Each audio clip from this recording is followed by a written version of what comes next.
What are some of the areas we fail in, particularly when it comes to relationships?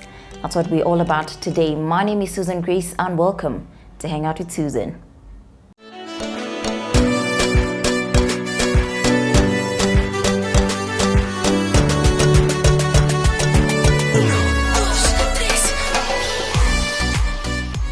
Now, majority of you highlighted communication. Communication is a very important aspect in our lives, not just in relationships, but also with friendships, places of work, family, etc. It cuts across everywhere. So you can't not communicate. When it comes to relationships, communication is very important because sometimes people do not get along because one party do not communicate clearly about something. When you do not communicate, the other party assumes. For the sake of peace, let's just be a people who embrace communication, right? I've got Lisa who says consistency. Sometimes we start something we cannot keep up with. So what happens is halfway through it, or probably an eighth through the whole thing, we, just lay back. No efforts, no nothing. And, we leave the other party wondering, what is happening? Did I do something wrong? Did I say something? Come on. If you cannot keep up with something, do not start it. Paul says communication and being open, addressed. Raisa says being true to themselves. Yes, I think that's an area we also feel in. We're not very true to ourselves, so it's kind of hard for us to be true to other people, Cynthia brought out a few points, communication, being true to yourself, but she said something that I really liked, and she said people slack on personal growth. Just because you're in a relationship does not mean you can't continue growing as an individual. The truth is, when we get into relationships, more often than not, we forget about ourselves and it's about the other party. Now, if you cannot be a better person for yourself, you'll never be better for the other person. So never stop working on yourself, okay?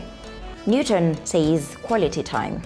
Yes, we do not spend quality time with the people we are apparently supposed to spend the rest of our lives with. So if you do not spend quality time with a person, how do you really get to know them? Lydia says communication and sometimes honesty. Dennis says, I always say if a relationship does not grow you in any degree, it's not worth it. Well said. Meg said something that I also liked. She said, involving God in the first place. People forget to ask God if that person is the one. How often do we involve God in our relationships?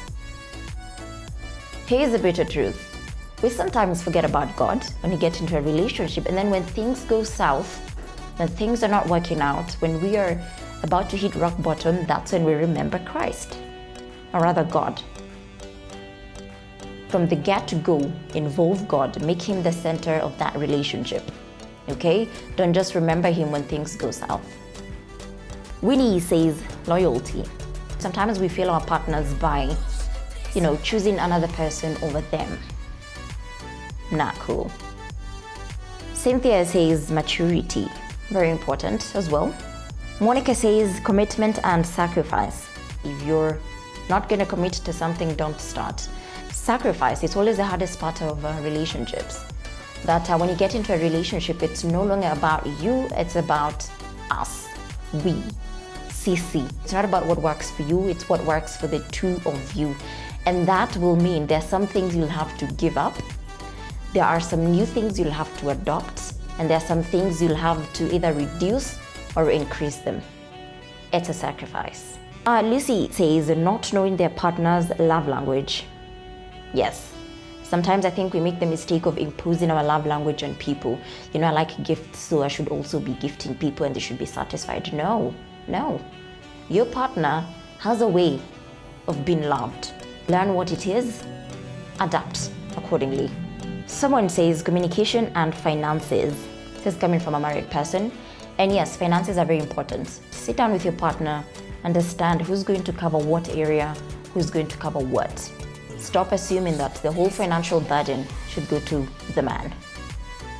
Victor says vulnerability, and he says these days everyone is so guarded and nobody wants to let their guard down.